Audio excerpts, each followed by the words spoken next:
इस दुनिया में ना तो कुछ मुश्किल होता है ना ही आसान होता है।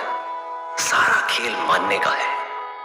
जो मानता है कि उसके लिए मुश्किल है तो उसके लिए मुश्किल है, और जो मान लेता है कि मेरे लिए आसान है तो उसके लिए सब आसान है। आपके साथ ऐसा बहुत बार होता होगा कि आप बहुत मेहनत कर रहे हो, बहुत पढ़ाई कर रहे हो, जी जान लगा दे रहे हो पढ़ाई के लिए, आप रात दिन मेहनत करते रह रहे हो, लेकिन जब आपकी टेस्ट आती है, जब आप टेस्ट देते हो, तो उसमें आपके जो मार्क्स होते हैं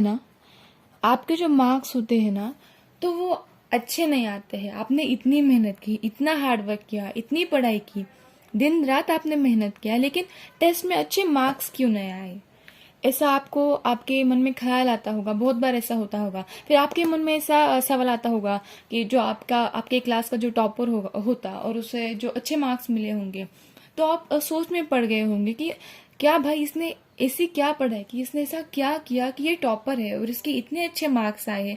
बल्कि मैंने भी तो मेहनत की थी, मैंने भी इतना हार्ड वर्क किया था, लेकिन फिर भी मेरे मार्क्स इतने कम क्यों आए? आपके मन में जरूर ये सवाल आता होगा। हम लोग कहते हैं कि कभी किसी से कंपेयर नहीं करना चाहिए, लेकिन ऑब्वियस है हमारे मन में ये ख्याल जरूर आता है, ये क्वेश्चन जरूर आता है। तो इस वीडियो में आपको बताऊंगी कि टॉपर्स ऐसा क्या करते हैं, ऐसे कौन सी स्ट्रैटेजी फॉलो करते हैं, ऐसा कौन सा मेथड स्टडी करते हैं, कैसे वो अपना डे प्लान करते हैं, मंथली वो कैसे प्लानिंग करते हैं कि जिससे उनके इतने अच्छे मार्क्स आ जाते हैं और आप इतनी मेहनत करने के बाद भी आपको इतने अच्छे मार्क्स नहीं आते। तो पहली बात तो जो टॉपर्स होते हैं ना, वो सिर्फ हार्ड वर्क नहीं करते हैं, वो हार्ड वर्क टॉपर्स होते हैं ना, टॉपर्स वो हार्ड वर्क भी करते हैं, वो बहुत हार्ड वर्क करते हैं, प्लस स्मार्ट वर्क करते हैं। यही डिफरेंस है उनमें और आप में। वो स्मार्ट वर्क करते हैं।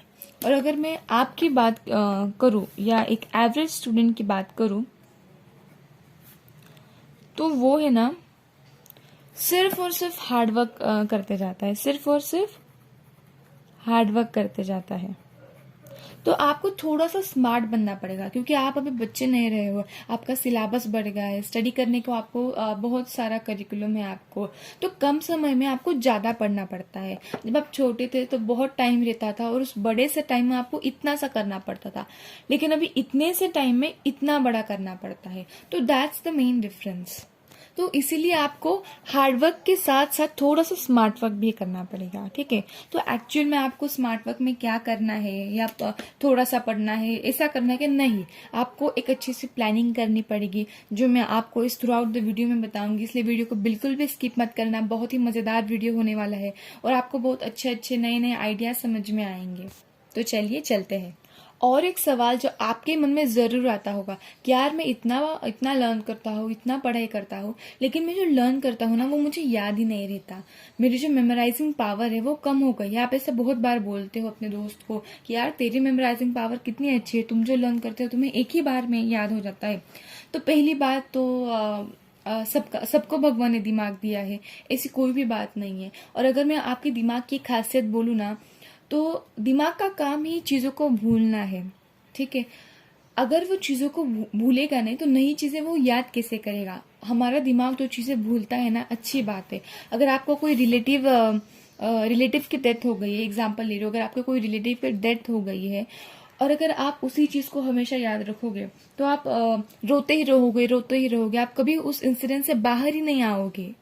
तो इसीलिए जो हमारा दिमाग है वो चीजों को भूलता है, वो एक अच्छी बात है, उसे आप नेगेटिव पॉइंट मत समझिए।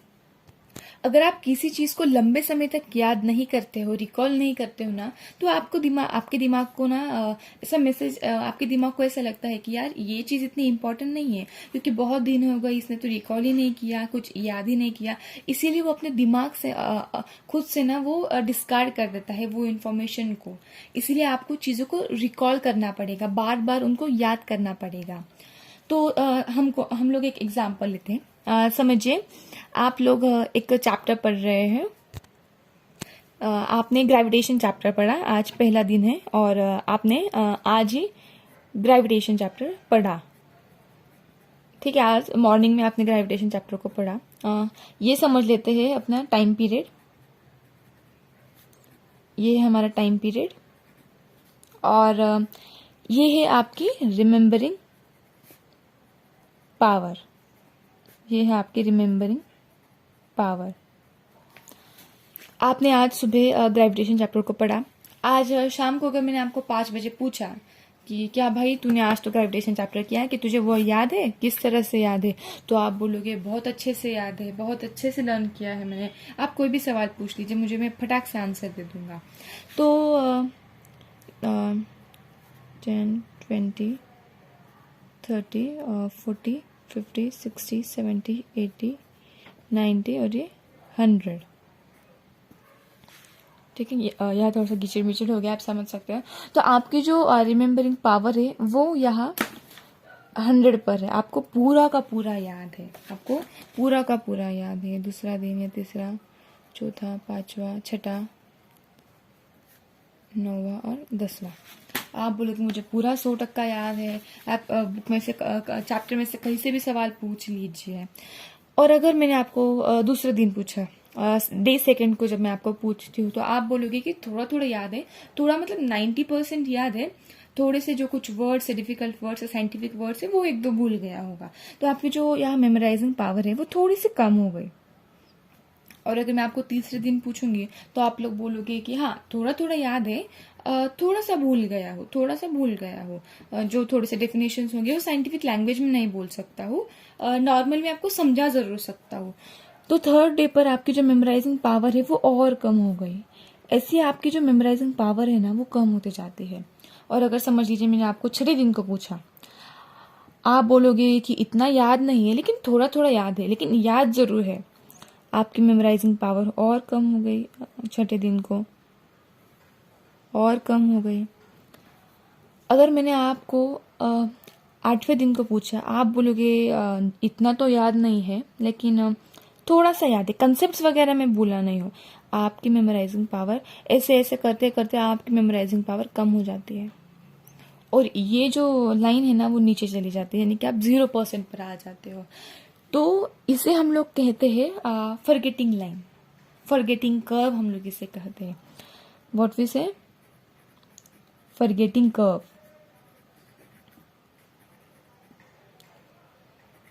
अगर आप ऐसे नीचे चला जा रहा है, अगर आप चीज़ों को रिकॉल नहीं करोगे, समझ लीजिए आपने यहाँ किया और अगर आपने तीसरे दिन पर फिर से ये लेसन कर दिया ना, तो आपका जो फॉरगेटिंग कर्व है ना वो ब्रेक हो जाता है। तो टॉपर्स क्या करते हैं, वो इस फॉरगेटिंग कर्व को ना ब्रेक कर देते हैं। टॉपर्स इस फॉरगेटिंग कर्व को ब्रेक कर देते हैं, इसलिए उनका जो ये जो फॉरगेटिंग कर्व की लाइन कभी भी 0 पर नहीं आती है। इसलिए उनकी जो आउटपुट, उनकी जो प्रोडक्टिविटी होती है ना वो हमेशा 100% आती है। आप पढ़ते जरूर हो, आप हार्डवर्क जरूर करते हो, लेकिन आप स्मार्ट वर्क नहीं करते। और स्मार्ट वर्क ये होना चाहिए, आपने बस लेसन को पढ़ लिया और फिर आपका लर्न हो गया, ऐसी कोई बात नहीं है। आपको ना वो रिकॉल करना पड़ेगा। रिवीजन हम लोग कहते हैं ना, रिवीजन स्टडी का एक बहुत इम्पोर्टेंट पार्ट है। तो इसलिए आपको प्रॉपरली आपने रिवीजन करना चाहिए। इस फॉरगेटिंग कर्व को आपको ब्रेक करना पड़ेगा। तो एक्चुअली हम लोग इस फॉरगेटिंग कर्व को ब्रेक कैसे करें, आप बोलोगे कि कैसे करेंगे, आप ही बताओ। अभी आपको एक बात तो समझनी पड़ेगी कि अगर आपने किसी एक टॉपिक को लंबे समय तक याद नहीं किया, रिकॉल नहीं किया, उसका रिवीजन नहीं किया, तो आप उसे भूल जाओगे। आपकी ये ब्रेन की एक यूनिक, हम लोग कह सकते हैं यूनिक एबिलिटी है। तो उसके लिए हमें क्या करना पड़ेगा, तो ना हमें इस फॉरगेटिंग कर्व को ब्रेक करने के लिए ये जो टॉपिक आपने यहाँ किया है ना, तो आपको 24 आवर्स में एक बार फिर से रिवाइज करना पड़ेगा। अगर आपने सुबह एक बार कर लिया तो आपको अगले 24 आवर्स में आपको फिर से एक बार उसका रिवीजन करना पड़ेगा।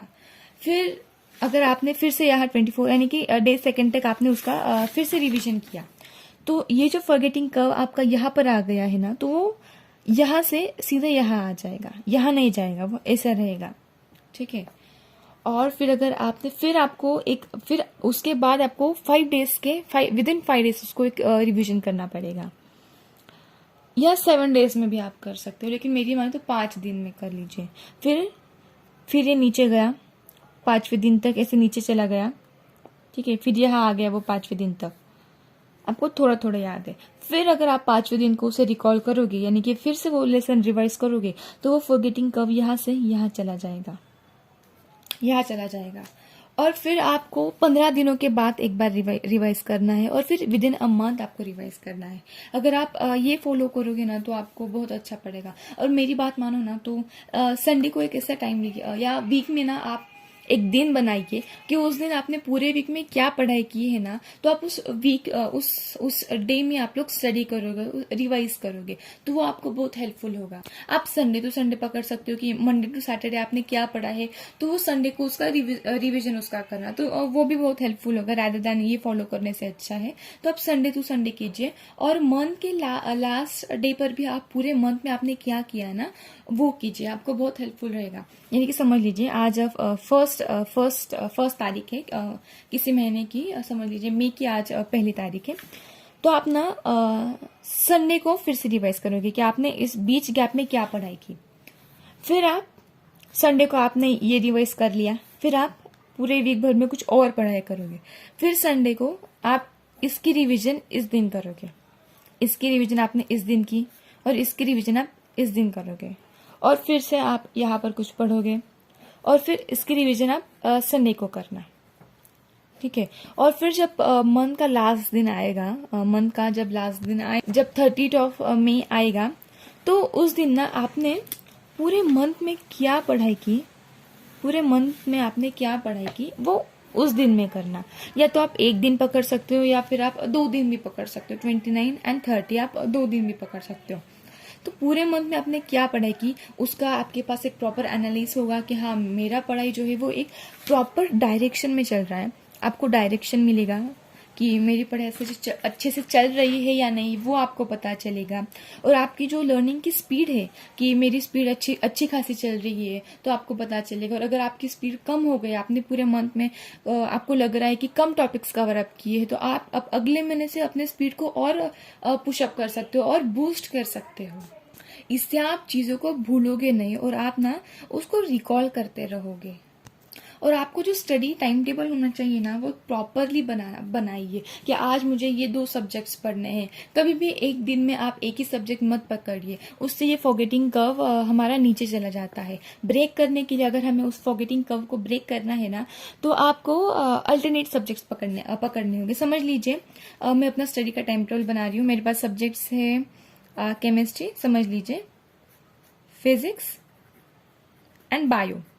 हमारे पास वैसे साइंस 1 साइंस 2 है, लेकिन एग्जाम्पल ले लीजिए। समझ लीजिए आज 1 तारीख है, एग्जाम्पल है मई की आज 1 तारीख है, और मेरे पास 15 दिन है, मेरे पास टोटल 15 दिन है, और मुझे 15 डेज में अपना ये सिलेबस कंप्लीट करना है। अच्छा खासा रिवीजन मेरी पढ़ाई हो गई है। तो आप ऐसा मत कीजिए कि 1 2 3 4 5 इस 5 दिन में चलो मैं केमिस्ट्री करूंगी, अगले 5 दिन में फिजिक्स करूंगी, और फिर उसके अगले 5 दिन बायोलॉजी करूंगी, मेरा हो गया सिलेबस। ये सबसे बकवास टाइम टेबल है, इससे आपको कुछ हासिल नहीं होगा। आप फॉरगेटिंग कर्व को ब्रेक नहीं कर पा रहे हो, और इसकी वजह से आप स्मार्ट वर्क भी नहीं कर रहे हो। तो आगे मैं आपको बताऊंगी कि प्रॉपर और अच्छे तरीके से टाइम टेबल कैसे बनाए। ये तो हमें पता चल गया ये बकवास है, तो अच्छे तरीके से अच्छा कैसे टाइम टेबल है तो वो हम लोग देखते हैं।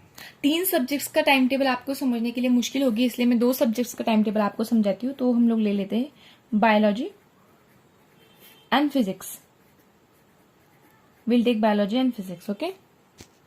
और समझ लीजिए आपके पास you have 10 days to complete, और आपको कुछ लेसन्स कंप्लीट करने, तो आपको बायोलॉजी के 3 लेसन्स कंप्लीट करने हैं, और फिजिक्स के 3 लेसन कंप्लीट करने हैं। तो यहाँ पर आप लिखिए चैप्टर्स यहाँ आएंगे, और यहाँ आएगी डेट्स, ओके। तो लिख लीजिए बायो का चैप्टर नंबर 1, बायो का चैप्टर नंबर 2, ठीक है, बायो चैप्टर नंबर 3, और फिजिक्स चैप्टर नंबर 1 2 एंड 3, ठीक है। आप समझ लीजिए आप फिजिक्स है, तो समझ लीजिए आज 1 मई है, और आपका मन कर रहा है कि बायो का चैप्टर नंबर 1 कर लूं। 1 तारीख को आपका मन कर रहा है कि बायोलॉजी का चैप्टर नंबर 1 कर लूं और फिजिक्स का चैप्टर नंबर 2 कर लूं, ठीक है। सो 1 मई को आपने बायोलॉजी का 1 किया, चैप्टर नंबर 1 किया, और फिजिक्स का चैप्टर नंबर 2 किया।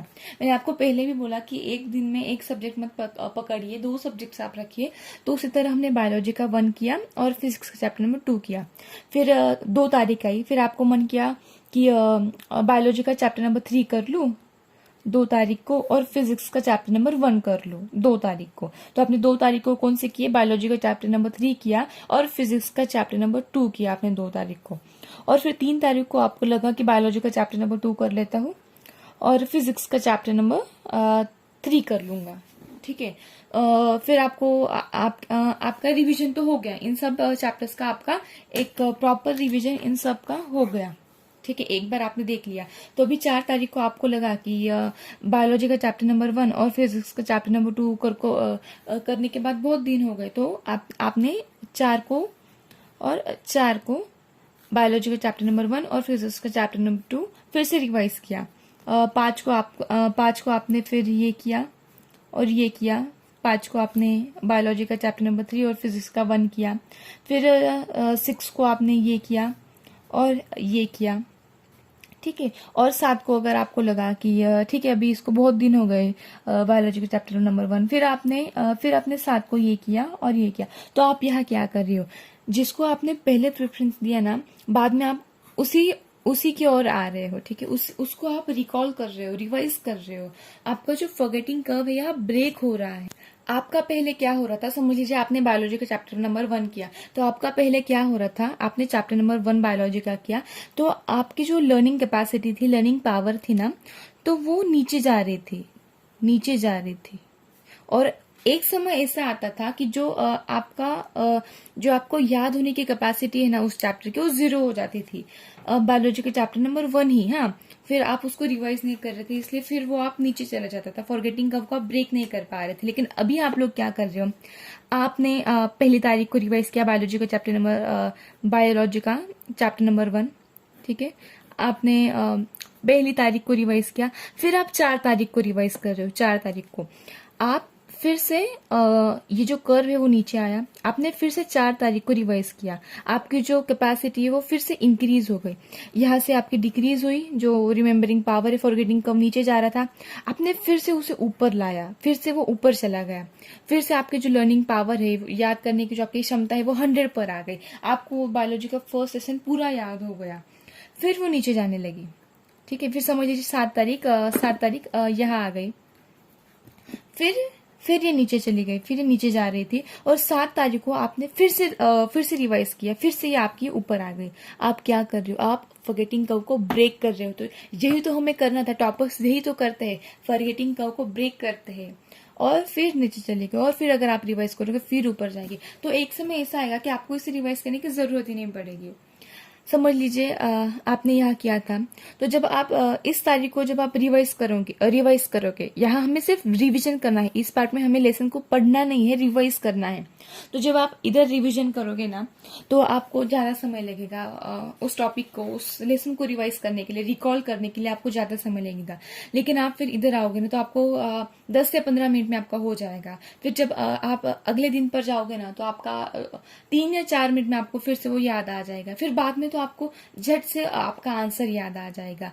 फिर वो जो आपका जो लेसन है ना, वो आपके ब्रेन में अच्छे से स्टोर हो जाता है। वो आप रिकॉल करोगे, मैंने आपको पहले भी बोला, तो वो आपके दिमाग से बाहर निकलेगा नहीं, वो आपके दिमाग में रहेगा। इस फॉरगेटिंग कर्व को ब्रेक करना बहुत इंपॉर्टेंट था, और इसे ब्रेक कैसे करते हैं हमने वो मेथड भी सीख लिया। तो मेरे ख्याल से आपके लिए ये सब कुछ आपको समझ में आ गया होगा। तो आपको ये समझ में आ गया होगा कि आपको एक टॉपर बनने के लिए और या फिर गुड मार्क्स स्कोर करने के लिए आपको लेसन्स अच्छे से समझने पड़ेंगे। ठीक है, और रिवीजन प्रॉपरली करना पड़ेगा। ठीक है, रिवीजन एक इम्पॉर्टेंट पार्ट है, रिवीजन अच्छे से करना पड़ेगा। और गुड मार्क्स और टॉपर बनने के लिए और एक इम्पॉर्टेंट बात, आपको इनका अच्छे से मैनेजमेंट आना चाहिए। इनका मैनेजमेंट आपको आना चाहिए, अच्छे से टाइम टेबल आपको बनाना आना चाहिए। इनका टाइम टेबल में अच्छे से डिस्ट्रीब्यूट करते आना चाहिए।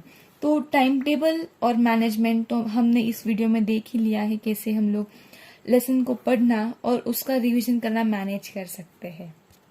हमने इस वीडियो में उनका मैनेजमेंट और उनका टाइम टेबल देखा है, और मैं आशा करती हूँ आपको ये वीडियो बहुत अच्छी तरीके से समझ में आ गया होगा। और अगर आपको पर्टिकुलर लेसन और रिवीजन पर एक अलग वीडियो चाहिए कि हम लोग लेसन कैसे पढ़ें, कैसे हम लोग लेसन्स को रीड करें और प्रॉपरली रिवीजन कैसे करें, जिससे हमें चीज़ें ज़्यादा देर तक याद होगी और हमारा जो आउटपुट है वो ज़्यादा आएगा, तो उसके लिए आप प्लीज़ कमेंट कीजिए। अगर आपको वीडियो चाहिए तो मैं ज़रूर उस पर भी एक वीडियो बनाऊंगी।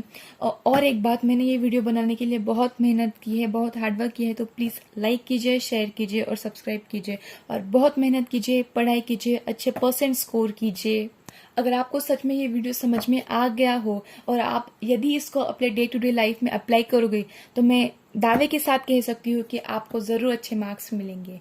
तब तक के लिए bye bye, tata, take care.